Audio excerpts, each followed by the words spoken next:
안녕하세요. 식당을 운영하고 있는 60대 여자입니다. 자식은 언제까지 부모에게 물가에 내놓은 아이일까요? 한때는 이걸 도대체 언제 다 키우나 싶은 때가 있었는데 순식간에 장성한 20살 성인이 되고 지 밥벌이 찾겠다 청춘을 거센 바람에 날려보내며 30대가 되고 지 가정을 꾸리고 저 닮은 자식을 낳고 어느덧 40대가 되고 그리고 이제는 내가 저를 걱정하는 것보다 저가 부모인 나를 더 걱정하는 날이 많아지는 나이가 되죠. 하지만 저 키우느라 다 늙은 부모에게 또 부모가 되어주는 자식들도 고난이 찾아오면 당장 찾는 게 부모의 품입니다.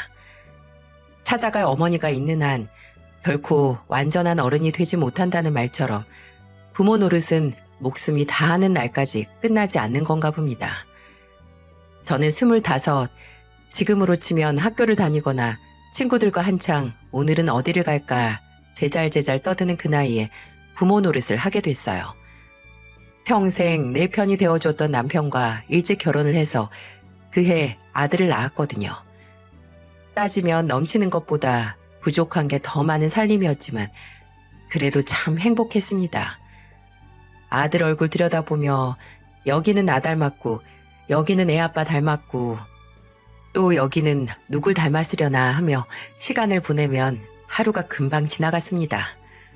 남편이 퇴근하면 오늘은 정민이가 천장에 붙은 먼지를 보고 웃더라. 부엌에 잠깐 가스 불 끄고 나왔더니 혼자 옆으로 돌아 누우려고 애쓰더라.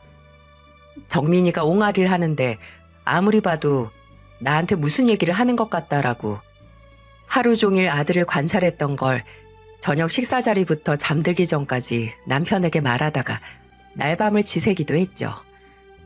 남편도 당장 내일 출근하는 사람이 또 뭐 했어? 우리 정민이 오늘 또 뭐 했어?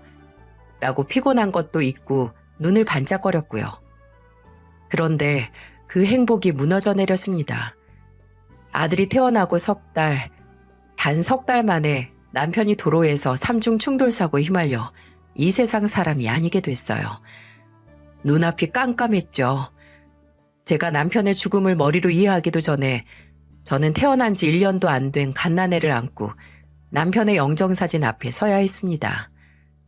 그 사람도 예상하지도 못한 사고로 인해 이 세상 사람이 아니게 된 건데 영정사진 앞에서 참 많이도 원망했습니다.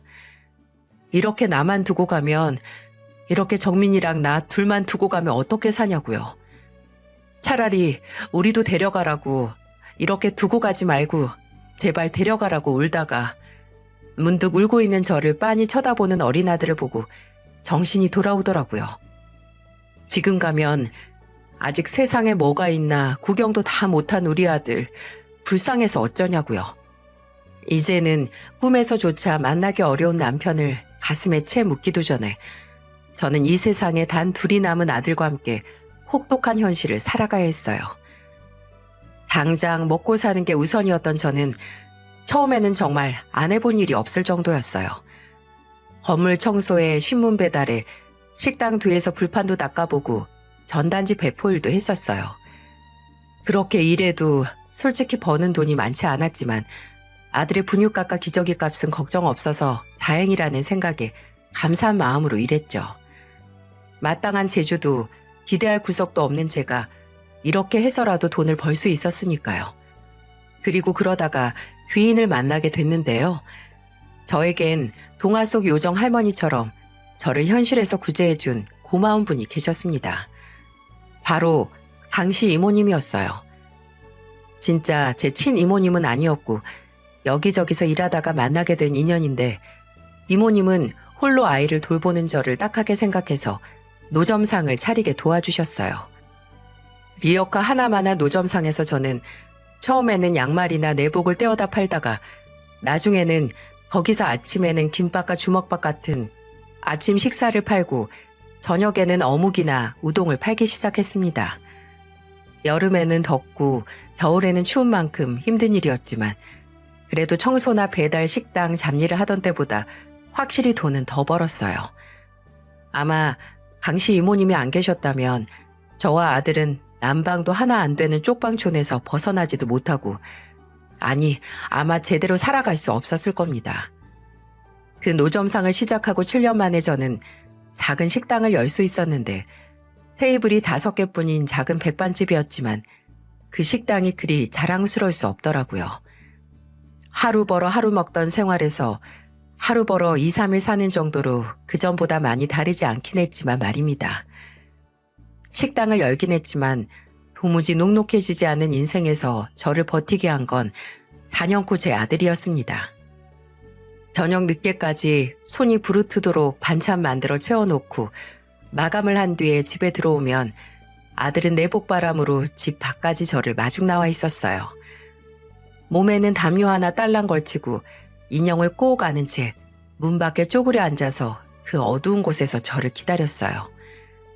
그러다가 저 멀리서부터 제가 보이면 우다다 하면서 뛰어와서 안겼죠. 그것도 아들 노릇한다고 제가 짐가방을 들고 있으면 대신 들어주려고 했는데 아무리 무거워도 엄마가 힘들까봐 일단 넘겨받으려고 낑낑거리는 모습을 보면 하루의 피로가 가셨죠. 아들은 제가 집에 도착해서 씻고 늦은 한 끼를 때우고 잠에 들기 전까지 하루 동안 뭘 보고 뭘 배우고 뭘 생각했는지 조잘조잘 떠들었어요. 엄마, 이것 봐요. 오늘 유치원에서 배운 건데 잘 봐요. 이렇게 빨간 크레파스를 칠하고 그 위에 파란 크레파스를 칠하면 봐요. 보라색 됐잖아요. 엄마, 보라색이 제일 좋다고 했죠? 주저앉아서 스케치북에 이 색과 저 색을 합치면 새로운 색이 된다는 걸 마치 마술사처럼 보여주는 아들 앞에서 세상 놀란 사람처럼 진짜네? 라고 하면 아들은 더 신나서 조잘조잘거렸죠. 그 모습이 그 옛날 퇴근한 남편에게 하루를 말하는 저 같아서 참 이래서 피는 못 속이는구나 싶더라고요. 정말 하루도 안 쉬고 매일 일을 했던 터라 그만큼 혼자 외롭게 만들어서 아들에게 매번 미안했는데 아들은 제가 저를 혼자 두는 거에 불만을 갖기보다 안 쉬고 일하는 저를 오히려 걱정을 했어요. 초등학교에 올라가서는 어디서 배워왔는지 종종 주전자에 물을 받아 끓여서 대야에 미리 받아둔 찬물에 섞어 하루 종일 일한 엄마 발 씻어준다고 가져오더라고요. 아직 저보다 조그만 애가 제 앞에 주저앉아서 그 고사리 같은 손으로 엄마 발을 꾹꾹 누르며 나름 지압이고 마사지라고 하는데 집중하고 있는 아들의 정수리를 보면서 코가 시큰해지고 감정이 벅차오르더군요. 언제 이렇게 컸나 싶고 부모가 돼서 해준 것보다 못 해준 게 훨씬 많은데 아들은 제 나름대로 저에게 뭔가 해주고 싶어 한다는 그 마음에 목이 메었습니다. 시큰거리는 코를 붙잡고 제가 훌쩍거리니 아들은 태연하게 손님 시원하십니까? 피로가 좀 풀리세요? 라고 장난을 치며 제 어미를 웃게 만들었죠. 중학교에 들어가고 나서는 종종 제 식당에 와서 일을 돕곤 했는데 지금도 그때 다른 애들처럼 학원을 하나 못 보낸 게 아직도 제 가슴에 한으로 남았습니다. 그래도 학교만 보내선 안 될 것 같아서 가고 싶은 학원이나 과외를 하고 싶으면 말하라고 하면 아들은 학교에서 공부하는 것만으로도 머리가 터질 것 같다며 괜찮다고만 했어요. 그때 형편도 형편이지만 공부가 제 체질이 아니라는 아이에게 괜히 공부하라 닥달하며 학원 보내면 괜한 스트레스를 주는 건가 싶어서 강하게 권유를 하진 않았는데 뭘 몰랐던 거죠. 없는 형편에도 뭐 하나 배우게 해서 더 많은 걸 경험하게 해줬어야 하는데 그저 사는 게 급급해서 아들의 미래를 위해 더 투자를 못했던 게 지금도 후회가 되네요. 아마 그때 아들 손을 잡고 어느 학원이라도 들어갔다면 현재 아들의 인생이 조금이라도 달라졌을까 싶습니다. 여러모로 부족한 엄마 손에 자랐지만 그래도 서울에 있는 대학에 나와서 영업사원이 된 아들은 처음 받은 월급으로 제게 내복과 함께 신발, 목도리, 털모자를 사서 안겨줬어요. 이제 첫 월급을 타놓고 무슨 돈이 있어서 이러는지 아들은 형편이 좋지 않았던 날들에 대한 기억 때문인지 학생 때부터 제게 용돈을 달라 손 벌린 일이 거의 없었고 회사원이 되고 나서도 단 한 번도 금전적인 부탁을 한 적이 없었어요. 예전이었다면 넉넉지 않은 형편에 차마 손 벌리지 못하는 아들의 마음이 이해가 가긴 했지만 제가 작은 백반집에서부터 시작해서 30년 동안 알뜰히 모은 돈으로 경기도에 2층짜리 돼지갈비집을 오픈해서 형편이 넉넉해졌을 때도 아들은 제게 돈 달라는 소리 한 번을 안 했죠. 물론 다 큰 자식이 부모에게 금전적으로 기대는 게 당연한 건 아니지만 그래도 이제야 숨통 트여서 돈 때문에 아쉬운 일이 없게 됐는데 조금이라도 주머니 사정이 넉넉해진 제게 기대길 내심 바랐거든요. 괜히 어려서부터 없이 자라 돈 쓰는 법도 모르고 그저 돈 무서운 줄만 아는 사람으로 키우는 거 아닌가 싶어서 씁쓸하기도 했고요. 아들은 어떤 상황에서도 유쾌하고 웃음을 잃지 않고 엄마인 제게도 늘 웃음을 주는 그런 존재였는데 아들이 32이 되던 해 그 웃음이 빛을 잃는 사건이 터지고 말았습니다. 아들이 평소에 믿고 따르던 군대 선임이 여행을 갔다가 사고로 목숨을 잃고 만 겁니다. 아들이 군대에 갔을 때 휴가 일정을 맞춰서 제게 데려와 인사를 시킬 정도로 친했는데 그런 존재를 한순간에 잃은 아들의 심정은 이루 말할 수 없이 공허했겠죠. 말로는 괜찮다. 그냥 강우 형님이 거기서도 몸도 마음도 편했으면 좋겠다고 하곤 했지만 그날 이후로 술도 못하는 녀석이 술을 마시고 오는 날이 늘었고 죽은 선임의 부모님을 찾아가 울고 오는 날이 있기도 했네요. 몇 달 후 아들도 더 이상 이 세상에 없는 사람을 무한히 그리워하면서 살 수 없다고 생각한 건지 그 슬픔을 잊기 위해 취미생활을 시작했어요. 여기저기 찔러보고 경험하면서 슬픔을 잊다가 정착한 곳이 바로 독서 모임이었죠. 아들에게 듣기로는 인터넷 내에서 가까운 지역에 사는 사람들이 2주에 한 번씩 정해진 책을 읽고 만나서 책에 대해 여러 가지 의견을 주고받는 모임이라고 하더라고요. 어려서부터 활자는 무슨 자장가 취급을 하던 아들이 책이라니 의아했죠. 역시나 처음 며칠은 집에서 책을 끼고 살았는데 몇 장 읽고 눕고 몇 장 읽고 TV를 켜는 걸 보면서 이것도 다 그냥 스쳐 지나가겠구나 했는데 꽤 꾸준히 나가더라고요. 제가 이번 취미는 상당히 오래 간다고 하니까 아들은 책 읽는 재미를 알려준 사람이 있다라는 말을 하면서 넉 달이 넘도록 그 모임에 나가더군요. 뭐든 아들이 슬픔을 잊을 수만 있다면 좋다고 생각했는데 이게 모든 비극의 시작인 줄만 그때 알았더라면 저는 아들 손에 들린 책을 모조리 찢어서라도 말렸을 겁니다. 아들이 그 모임을 나가고 반년 정도가 흘렀을 때 묘한 느낌이 오더라고요. 아들의 귀가 시간이 점점 늦어졌고 집에 있는 시간이 더 많았던 녀석이 주말이 되면 나가느라 바쁘고 1박 2일 여행도 가더라고요. 아, 이 녀석이 만나는 여자가 생겼구나 싶었죠. 옷도 1년에 5벌 사면 많을 정도로 외모 꾸미는 데는 젬병이면서 휴대폰으로 옷 여러 벌을 제게 보여주면서 이 중 뭐가 제게 잘 어울릴 것 같냐고 묻기에 제가 넌지시 물었습니다. 너 요새 만나는 사람 생겼니? 어? 아, 그게 하여튼 우리 엄마는 못 속인다니까. 그렇게 티나요? 사실 나 나가는 독서 모임에서 좀 가까워진 사람이 하나 있어요. 내심 제가 물어주길 바랐던 걸까요? 그때부터 아들은 모임에서 호감을 느껴서 만나게 된 여자에 대한 이야기를 줄줄줄 다 해주더라고요. 진짜 신기한 게 이런 게 소울메이트인가 싶을 정도로 잘 맞는 사람은 강우 형님 이후로 예원이가 처음이에요. 내가 좋아하는 영화, 드라마, 노래, 심지어 음식도 취향이 똑같고 내가 응원하는 축구팀을 예원이도 대학교 때부터 팬이었다고 하더라고요. 진짜 신기하죠? 한껏 들떠 보이는 아들의 모습은 첫사랑에 빠진 사춘기 소년의 모습 그대로였고 저도 아들이 소울메이트라고 부르는 아가씨를 꼭 만나보고 싶다고 말했어요. 아들은 조금 더 진지한 관계가 되면 데리고 오겠다고 했고 그로부터 10달 후에 그 소울메이트인 아가씨와 결혼을 하고 싶다며 제게 소개를 시켰습니다. 처음에 아들에게 듣기로는 의류회사의 디자이너로 일하고 있다고 들어서 혹시 직업이만큼 굉장히 특이한 옷을 입고 오지 않을까 했는데 제 예상과는 다르게 검은 정장 바지에 하얗고 깔끔한 셔츠를 입고 며느리는 참 깨끗하고 맑은 이미지였습니다.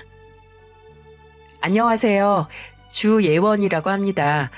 정민 씨한테 어머님 얘기 정말 많이 들었어요. 꼭 한번 뵙고 싶었는데 이렇게 늦게 인사드려서 죄송해요. 앞으로 잘 부탁드립니다. 또렷하고 또박또박하게 말도 잘하고 깔끔한 옷차림까지 첫인상이 참 좋았죠. 지금 생각해보면 그 모든 게 소름 끼치긴 했지만 그때는 그랬습니다. 요즘 젊은이 같지 않게 어딘가 수수해 보여서 더 특별해 보였달까요? 그리고 무엇보다 말을 참 잘하고 또 잘 들어주더군요. 상대방이 무슨 이야기를 하면 눈을 지긋하게 맞추면서 간간히 고개를 끄덕거리고 추임새도 잘 넣기도 했고요. 지금 보면 상대방이 듣고 싶어하는 이야기를 추측해서 아주 잘했던 것 같네요. 정민 씨 만나면서 항상 어머니와 유대감 형성이 정말 잘 된 것 같다고 느꼈거든요. 근데 이렇게 어머님을 실제로 뵈니까 제 예상이 맞았네요. 어머, 그래요? 정민이 어떤 점에서 그렇게 느꼈으려나? 여자 마음을 정말 잘 알고 배려심도 깊고 무엇보다 참 세심하거든요, 이 사람. 정말? 아유, 내 눈에는 그저 철없는 애같이 보였는데 그래도 밖에 나가서 잘한다니 다행이네요. 예원 양에게도 잘하는 것 같으니 다행이고. 근데 예원 양도 참 관찰력이 좋네. 예원이가 요즘 사이버 대학에서 심리학 강의 듣거든요. 뭐 엄청 전문적인 건 아니고요. 늘 배우고 싶었는데 기회가 돼서 듣고 있어요. 열심히 배워서 어머님께서 심적으로나 정신적으로 도움이 필요하시면 언제든 제가 도와드릴게요. 뭐 그게 아니더라도 평소에 재미삼아 할 수 있는 심리 검사도 있으니까 나중에 꼭 한번 해봐 드릴게요. 아유, 그거 재밌겠네. 나야 언제든지 좋지. 왜 우리 아들이 빠졌는지 알 것 같기도 하고 며느리 옆에서 아주 입꼬리가 귀에 걸리다 못해 뒤통수에서 만날 것처럼 내내 웃는 아들을 보니 임자를 제대로 만났구나 싶더라고요. 아들이 며느리를 정말 좋아하는 게 제 눈에도 빤히 보여서 안심이 됐고요. 근데 그게 단순히 좋아하는 마음이 아니라 홀린 거였어요. 홀린 거.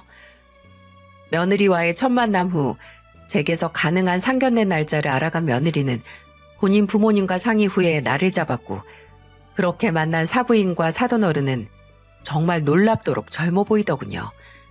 단순히 동안이라고 하기엔 당시 60대 초반이던 저보다도 거의 15년은 젊어 보였어요. 며느리가 30 초반이었는데 20대 초반의 며느리를 낳았다고 해도 말이 안 될 정도로 젊어 보이는 외모였습니다. 놀라움을 감추지 못하고 사부인과 사돈어른께 무례를 무릅쓰고 나이를 물었는데 그때 며느리가 나서서 말하더라고요. 아, 저희 부모님이 아무래도 나이에 비해 심각하게 동안이시긴 하죠. 워낙 젊은 시절에 절 낳으시긴 했는데 동안이기까지 해서 그런 질문 많이 받아보셨을 거예요. 맞죠, 엄마, 아빠? 동안은 유전이라고 하잖아요. 저도 어디 나가서 제 나이로 안 보는 걸로 봐서는 정말 맞는 얘기인가 봐요. 그죠, 어머님? 이 말을 믿었습니다. 이때는 며느리가 말한 나이보다 10살은 좋게 어려 보이는 사부인과 사돈어른의 나이를 믿었어요. 다음 해 봄에 아들은 며느리와 결혼을 했고 저는 하나뿐인 아들의 결혼을 위해 몇 년 전 광진구에 매매를 해서 전세로 내놨던 집을 아들 부부가 살게 내어줬습니다. 그 당시 양도세 문제로 명의를 돌려주지 못했지만 어차피 앞으로 얼굴 보고 살 날이 수십 년인데 나중에 둘이 아이 낳고 시간이 흐른 후 천천히 바꿔줘도 상관이 없다고 생각을 했어요.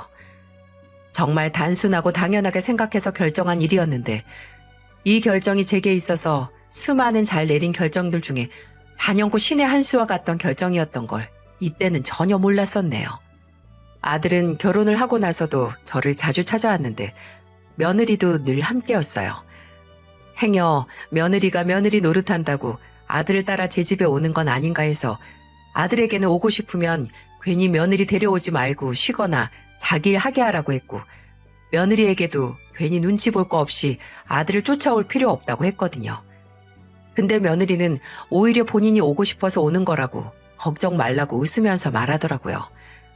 며느리는 올 때마다 늘 손에 뭐든 한 가지씩 들고 왔는데 어느 날은 그 전에 말했던 심리검사지를 들고 오기도 했고 하루는 본인의 지인이 출판을 했다며 책을 꾸러미로 싸와서 어머님 지인분들께 나눠드려도 된다고 하더군요.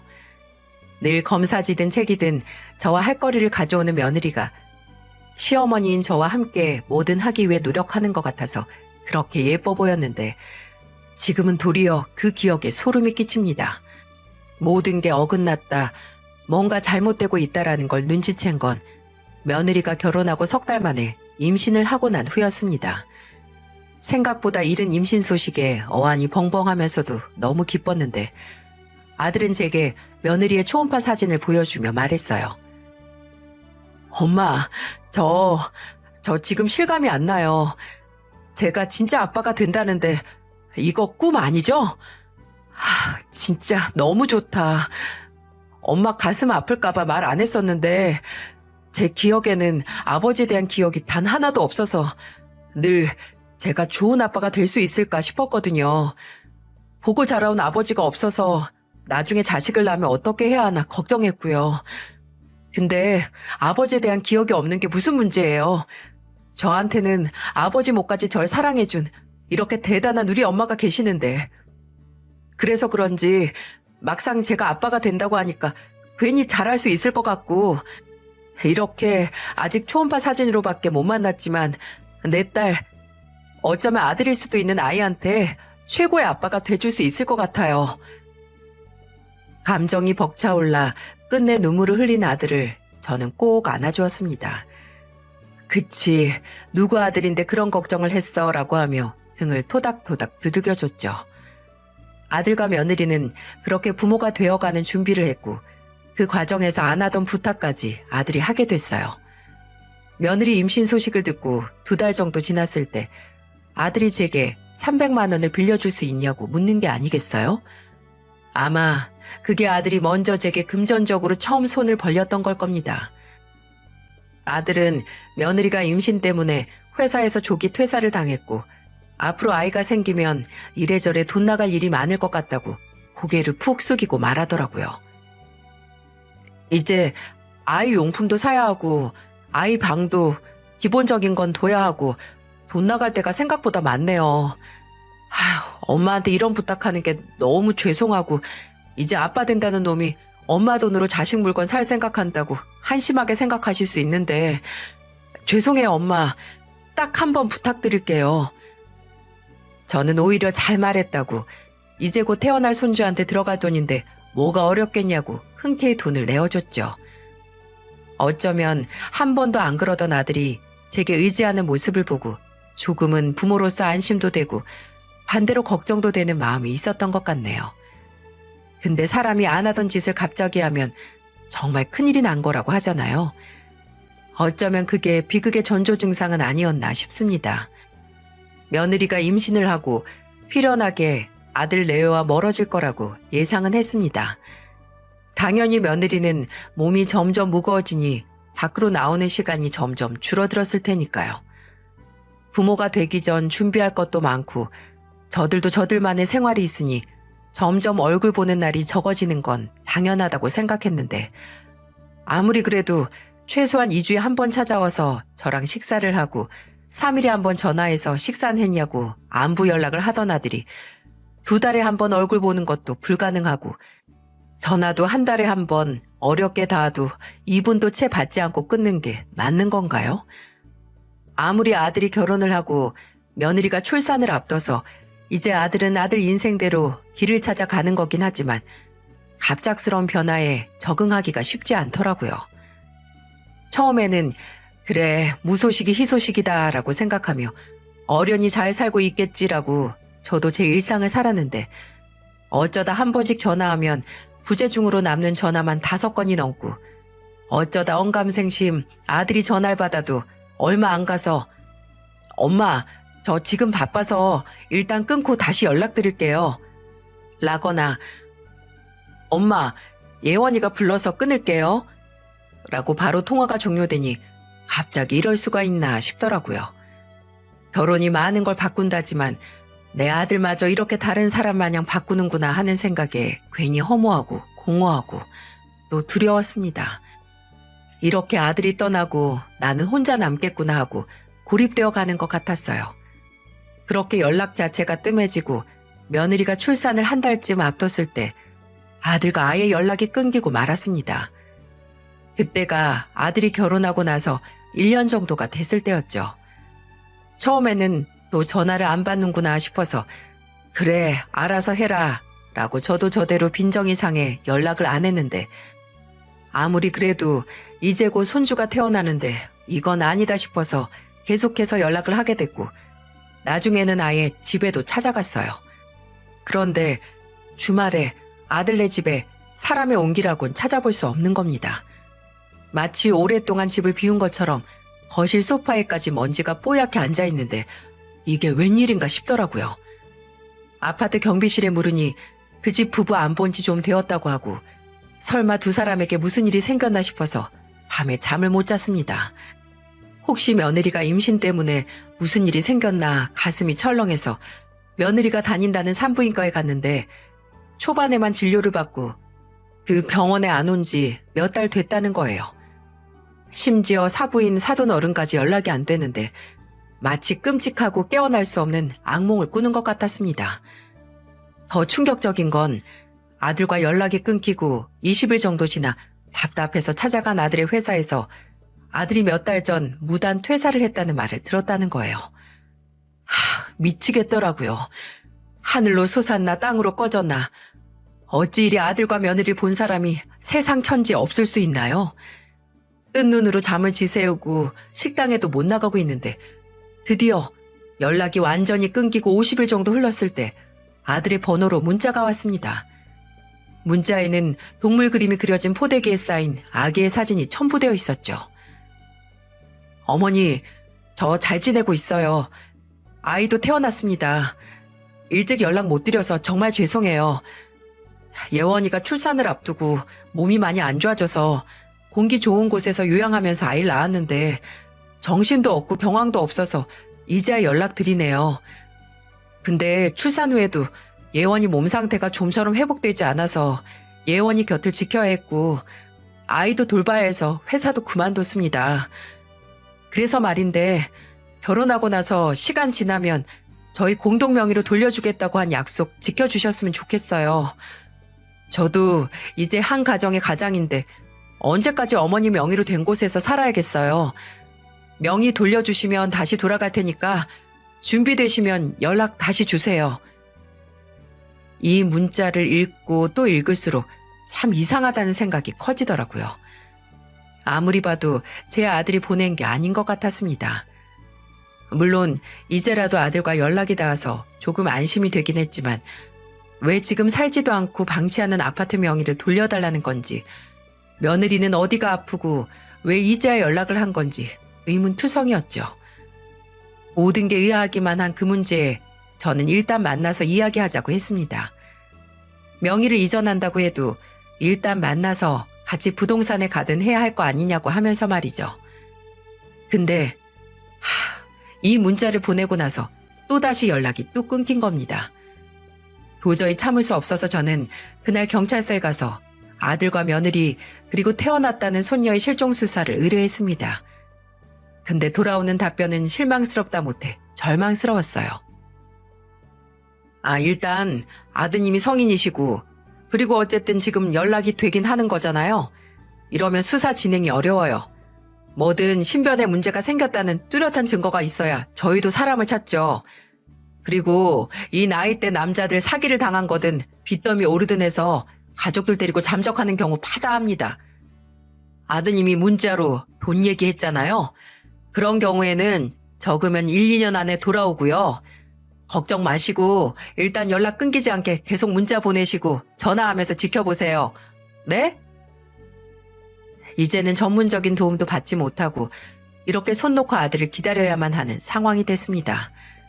명의를 돌려주면 돌아온다니 일단 그것부터 어떻게 진행해 볼까 하다가도 아들이 와야 뭐든 할 수 있기도 하고 또 아무리 생각해도 아들 번호로 온 그 문자가 꺼림칙해서 섣부르게 결정을 내릴 수도 없었어요. 아니나 다를까 그 후에도 종종 아들 쪽에서 먼저 제게 오로지 문자만 보내왔는데 문제는 그 내용이라는 게 모두 금전적인 부탁을 하는 문자였다는 거였어요. 지금 있는 곳에서 일이 안 구해져서 생활비가 없다. 돈 좀 보내달라. 예원이 지금 입원한 병원에 수납할 돈이 없다고 돈 보내달라고 하고 명의를 안 돌려줄 거면 그 아파트 값만큼 일찍 유산을 달라는 등의 내 아들이 하는 말이라고는 믿을 수 없는 내용의 문자만 왔죠. 처음에는 정말 돈 때문에 고생을 하나 보다 하고 당장 보내줄까 하다가도 보이지 않는 손이 아들에게 돈을 보내려는 저를 저지하는 것처럼 멈칫하게 하더라고요. 그래서 아들이 무슨 문자를 하든 제 답장은 줄곧 같은 내용이었어요. 만나자, 만나서 얘기하자. 돈이든 명의든 일단 만나서 해결하자고 말이죠. 근데 그런 내용의 문자를 보내면 100이면 100, 또다시 아들은 잠수를 탔죠.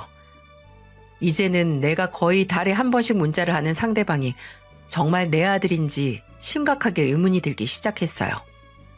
그렇게 또 1년, 2년, 어느덧 아들이 사라지고 3년이라는 세월이 흘렀고 저는 그 세월 동안 걔도 시간이 지나면 지 집을 찾아 돌아온다는데 행여 아들이 다시 돌아왔을까 해서 아들에게 신혼집으로 내어줬던 아파트에서 생활도 해봤어요.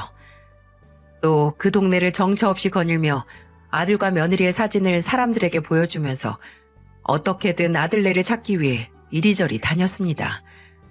처음에는 아들이 평소 연락을 자주 하는 친구들에게만 연락을 해서 아들의 행적에 대해 물었지만 나중에는 아들의 대학교, 고등학교, 심지어 중학교 때 동창들 연락처를 알아내서 혹시 아들을 마주친 적 없는지, 연락을 한 적은 없는지 휴대폰에 열이 나도록 전화를 돌린 적도 있습니다. 같은 하늘 아래 있다는 것도 이제 의심스럽기만 한데 이젠 언제 찾아와도 좋으니 제발 살아만 있었으면 좋겠다. 살아있다는 거 그 하나만 확인한다면 다 괜찮다라고 점점 심적으로 천천히 달관을 하게 됐어요. 그렇게 아들이 사라지고 세 번째 맞이하는 겨울의 어느 날. 그날도 저는 아들네가 살던 동네를 한번 돌고 집으로 돌아가고 있는 길이었어요. 근데 그때 시간이 지난 지금도 그때 겪었던 충격을 몸이 기억하고 있는지 식은땀이 나네요. 집으로 돌아가는 길 누가 제 등을 톡톡 두들겨서 뒤를 돌았는데 정말 보기만 해도 눈살이 찌푸려질 정도로 지저분한 행색의 깡마른 노숙자가 저를 보고 있는 겁니다. 그때는 정말 노숙자인 줄로만 알았어요. 머리는 덥수룩하게 길렀는데 여기저기 떡이 져 있었고 수염도 덥수룩하고 입고 있는 누더기 같은 옷의 색깔과 피부색이 분간이 안 될 정도로 오랫동안 씻지 않은 것 같았어요. 어딘가 불편한 건지 다친 건지 다리도 살짝 절고 있었는데 왜 이런 노숙자가 나를 잡아 세우지 싶어서 너무 무서웠죠.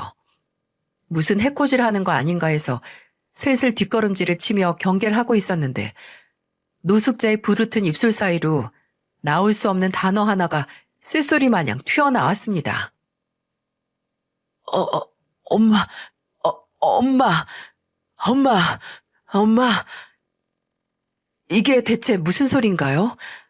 아예 바닥에 무릎을 꿇고 제 발에 이마를 대고 통곡을 시작한 노숙자를 보면서 무섭다 못해 이게 현실인지 싶었습니다. 근데 그때 제 눈에 들어온 게 바로 겨울임에도 잔뜩 늘어나 해진 얇은 상의가 늘어지면서 드러난 노숙자의 뒷목덜미였어요. 작은 점 3개가 마치 별자리 마냥 삼각형을 그리고 있는데 제 아들 목덜미에 이런 점이 있었거든요. 그 점을 보는 순간 방금까지 느끼던 어처구니 없고 두려운 감정이 싹 사라지고 저는 마주 꿇고 앉아 노숙자 얼굴을 두 손으로 감싸들어 보였습니다. 너 정민이니?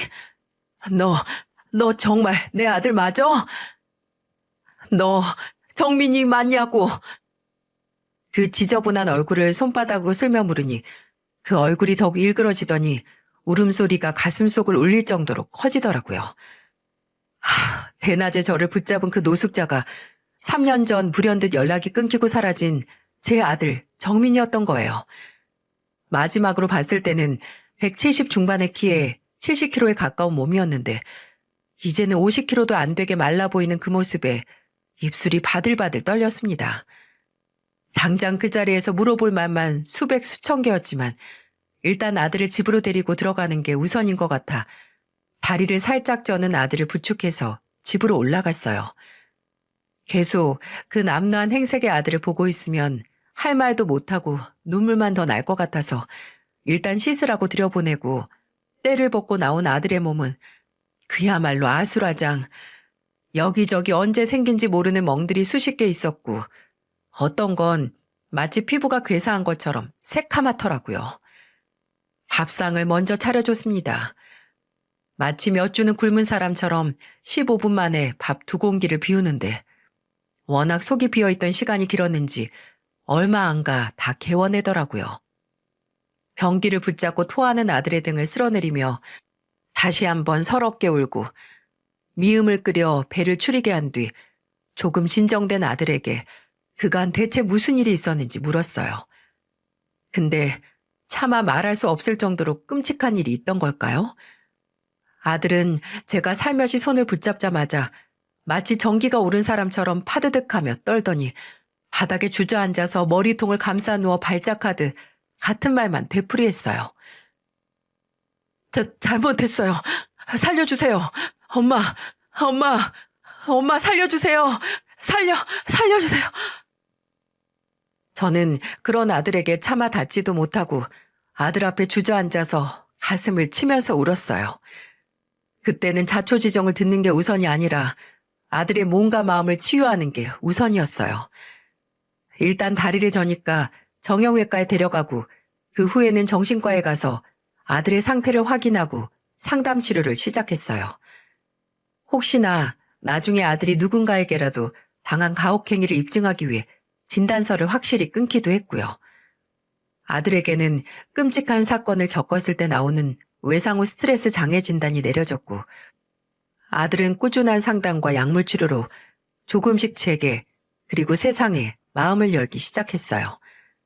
그리고 아들이 일상적인 대화가 가능해졌을 때 도대체 지난 3년 동안 아들에게 무슨 일이 있었는지 들을 수 있었죠. 드디어 만난 아들의 상태가 끔찍할 만큼 참혹했던 만큼 아들이 겪은 일도 차마 입을 다물 수 없을 정도였습니다. 아들은 그야말로 지옥에서 살아 돌아와 제 곁으로 온 거였어요. 엄마, 예원이, 아니 그 여자, 이게 다 그 여자 때문이에요. 모든 게 다 거짓말이고 거짓이었어. 나랑 만난 것부터 그 여자는 다른 목적이 있던 거였어요. 내 SNS를 보고 내 취향이나 성격을 다 알아내서 일부러 접근했던 거고, 엄마, 그 여자가 나으네? 내 애도 아니었어요. 그 여자가 있던 사이비 종교시설에 있던 남자랑 만나서 생긴 애였다고요. 처음에는 아들이 횡설수설해서 다 알아듣지 못했지만 격해지던 감정이 점점 차분해지면서 드러난 사실은 도무지 맨정신으로는 이해할 수 없을 정도였어요. 며느리라고 생각했던 그 여자는 사실 사이비 종교시설 단체 일원이었고 그 단체 종교활동에 필요한 활동비를 위해 아들을 만나 결혼을 했던 겁니다.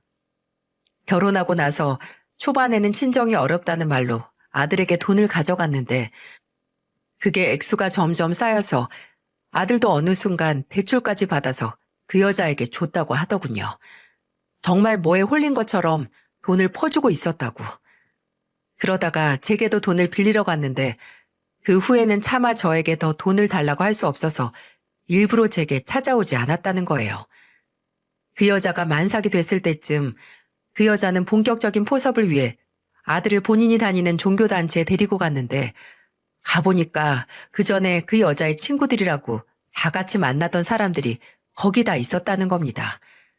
들어보니까 심지어 제 식당에도 몇 번 데리고 온 사람들도 있었다고 하더군요. 아는 사람 천지니까 처음에는 이상한 걸 몰랐는데 거기서 종교활동이라고 하는 게 아무리 생각해도 점점 정상이 아니라는 느낌이 들었다고 해요. 자세히 말하면 기사까지 난 특정 단체가 공개될까 조심스럽지만 아들이 여기서 나가야겠다 생각을 했을 때는 이미 그 단체에서 빠져나갈 수가 없었다고 해요. 아들은 그 단체에 자금을 벌어오고 굳은 일이랑 굳은 일은 다 하는 노예가 된 겁니다. 화장실 한번 갈라 하면 혹시 도망칠까봐 2명, 3명 사람 붙여서 같이 갔어요. 잠도 하루에 서너 시간만 재우고 사람 얼굴에 찬물 뿌려가면서 깨우는데 잠을 못 자니까 하루 종일 멍하고 제대로 된 생각도 못 하겠더라고요. 아니, 왜 그런 거래? 잠을 안 재워서 뭘 하는데? 처음에는 원래 있는 신도랑 같이 길거리에 사람들 전도하고 말 걸고 포섭하는 일 했는데 저한테 활동비를 못 받을 거라는 걸 알고 난 후에는 막노동 시켜서 돈 벌어오게 하고 나가서 앵벌이 시키고 그랬어요. 뭐? 그럼 너 아파트 명의 돌려달라는 거랑 돈 보내달라는 거 그래서 그런 거야? 정말 네가 보냈던 거였어? 제가 직접 보낸 건 아니에요. 거기 들어가고 얼마 안 있어서 휴대폰도 뺏겨서 직접 못 보내고 거기 있는 사람들이 가져가서 대신 보낸 거예요. 저 흉내 내면서요. 그 여자가 우리 어머니 경기도에서 큰 식당 한다고 돈 나올 구멍 확실히 있다고 거기 사람들한테 다 말해서. 근데 명의도 못 돌려받고 돈도 못 받으니까 이제 쓸모없다고 골방에 가둬두고 때리고 차고 나가서 뭐로든 돈 벌어오라고 24시간 감시하는 사람 붙여서 내보내고 하루에 몇천 원, 몇만 원 벌어와도 지들이 먹다 남은 음식이나 주고 정말 진짜 사람 취급도 못 받고 그렇게 살았어요. 아들의 말을 듣고 심장이 입 밖으로 튀어나와 바닥을 구르는 소리가 들리는 것 같았습니다. 제가 의심 때문에 돈을 안 보내줘서 내 자식이 이렇게 정신과 몸이 망가졌다는 사실을 알고 그 지옥으로 내가 내 아들을 밀어넣었다는 생각에 사고가 마비되는 기분이었어요. 저는 아들 앞에 무너져 내려 차마 울지도 못하고 말했습니다. 엄마가 미안해. 우리 정민이 엄마가 그때 돈 보냈으면 이렇게 안 맞았을 텐데 엄마가 잘못했어. 끄끄거리면서 바들바들 떠는 제게 아들은 얼싸안으면서 다급하게 설명을 해주더군요. 아니에요, 엄마. 왜 엄마가 미안해요?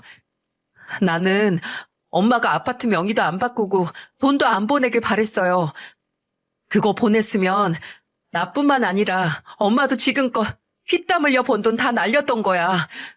나 때문에 엄마가 그 모든 걸 잃는 거 바라지 않아요. 나 이렇게 살아 돌아왔으면 됐잖아요. 그거면 됐어. 그거면. 그러니까 제발 엄마가 나한테 미안해하지 마요. 내가 이렇게 돌아올 수 있던 것도 어떻게든 우리 엄마 곁으로 돌아가자는 그 생각 하나로 버틴 거니까. 그리고 이어 아들은 3년 내내 24시간 철통 보안을 뚫고 탈출할 수 있었던 얘기를 해줬어요. 나 감시하던 놈이 3층에서는 어떻게 도망 못 갈 거라고 생각했는지 내가 화장실 갔을 때 담배 피우러 간다고 기다리라는 거예요. 근데 정말 그때가 아니면 영영 엄마 얼굴도 못 보고 거기서 죽을 것 같아서 화장실 환기구 맨손으로 뜯어내고 그 틈으로 떨어졌어요. 어쨌든 여기서 맞다가 말라서 죽든 떨어져서 죽든 매한가지 같아서. 다행히 아래가 화단이 있는 흙밭이라서 발목만 부러졌지. 심지어 그때는 발목 부러진 것도 모르고 떨어지자마자 미친 듯이 뛰었어요. 그놈들이 나 찾아서 따라올까봐 뛰고 또 뛰었을 때 이미 인도도 없는 고속도로 입구까지 왔더라고요. 행색도 그렇고 거기 있으면서 배운 게 구걸이라서 사람들한테 교통비 할 수 있는 돈 받고 이렇게 엄마한테 온 거예요. 엄마한테 왔어.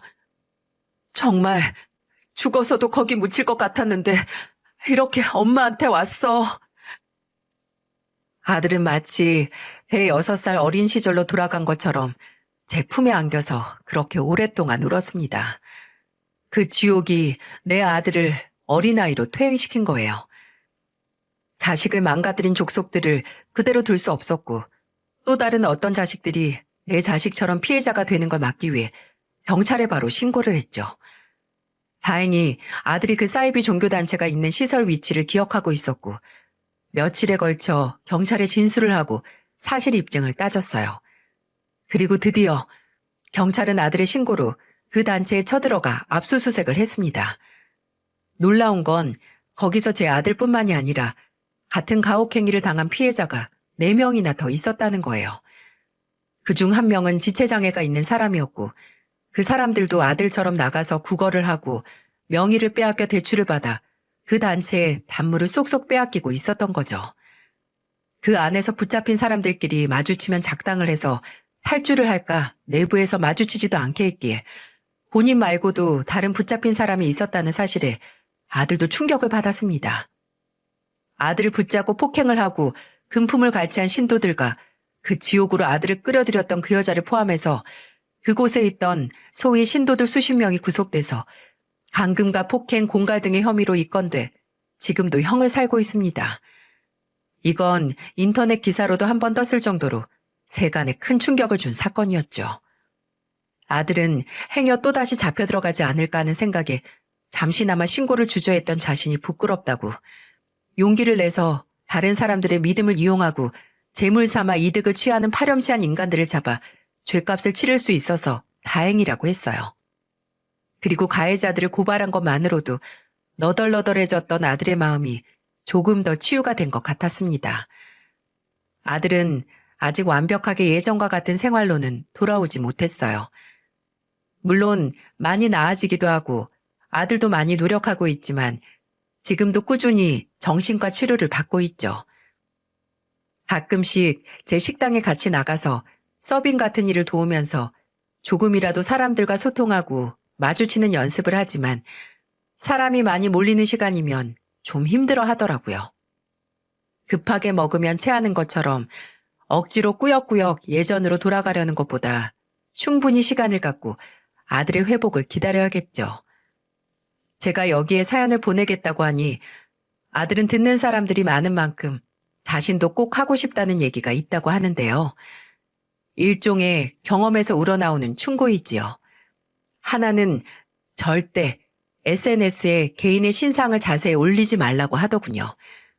아들도 본인을 지옥으로 끌어들인 그 여자가 SNS에서 본 아들의 정보를 조사하고 분석해서 처음부터 접근을 한 거니 행여 여러분의 정보를 누가 이용할 건덕지 자체를 안 만들어야 한다고 하네요. 그리고 상대방의 상처나 아픈 기억을 이용해 다가오는 사람도 조심하라고 합니다. 사람이 의지할 곳이 필요할 때 그 약해진 마음을 심리적으로 이용하는 족속들이 존재하니까 내 근심이나 걱정을 건드리며 접근하는 사람은 경계하고 가급적 피해야 한다고요. 저도 이 사건으로 인해 세뇌라는 게 참 무섭고 안 당할 것 같은 사람도 작정하고 다가오는 놈들에게는 무력하게 당할 수도 있다는 걸 알았어요. 이런 파렴치하고 말도 안 되는 것 같은 일을 당했지만 저희 아들 사회생활도 잘하고 아닌 건 아니다라고 똑부러지게 말하는 사람이에요. 이렇게 지극히 상식적이고 평범한 사람도 당할 수 있는 일이니까 누구든 당할 수 있다고 생각하고 조심하며 살아야 하는 게 현실인가 봅니다. 부디 이 자리를 빌어 이런 끔찍한 불상사를 겪는 사람이 단 한 사람도 없길 바래요. 요즘 몇십 년도 전에 그만둔 육아를 다시 하는 기분이 들기도 하는데요. 아직은 집안이 더 편한 아들과 보내는 시간이 늘어서 그런 것 같네요. 그러니 저도 아직 치유가 필요한 상처가 많은 이들을 위해 다시 아이를 키우는 마음으로 모든 도움을 줄 생각입니다. 비참한 경우를 당했을 때 부모의 이름을 부르지 않는 사람은 없다라는 문장 개범에서 나온 말처럼 비참한 일을 당한 자식 곁을 지켜 다시 사회로 나갈 힘을 만들어주는 게 부모의 할 일이니까요. 부디 다시 한번 자식을 키우게 된 제게 용기와 응원을 보내주시길 바랍니다. 여러분 모두 언제나 안전하고 또 안전한 인생을 사셨으면 좋겠습니다. 항상 건강하고 행복하세요.